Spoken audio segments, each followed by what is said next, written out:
ilog sa dagat. Di ba klaro? Bisag narami diri sa pikas dala. Lingaw gihapon ang tanan sa paglantaw-lantaw sa mga baligya nga tos. Fiesta manggod diri asa Kadyanaw, maong bibo diri tapit. Sa tanan daghan kaayo ang mga baligya. Thank you Lord sa among safe nga pag-abot sa Tagbirayan. Relax sa ang everyone kay sure ko lipong pang uban ani gikan sa biyahe. Ang uban namo kabataan tungod sa ka-excited wala na diha nag-swimming na sila. Magchika asa kay tungod sa among kabuyag magkuha ra gyud daw mi og another cottage pa kay di mi kaigo diha sa isa ra ka cottage so punong-puno na puya-buya.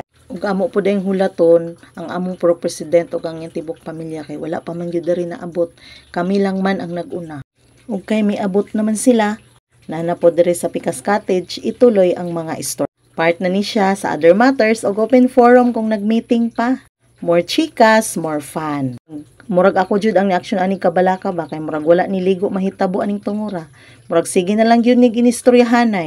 Palain og set up sa Purok Meeting Part 2. Anyways, murag gutom na gyud ba. So proceed na mi diri sa among pag-ampo aron amo pagsalo-saluhan ang among dala nga mga grasya.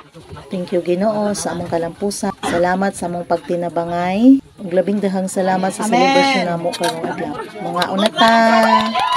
Thank you for watching. Till next video.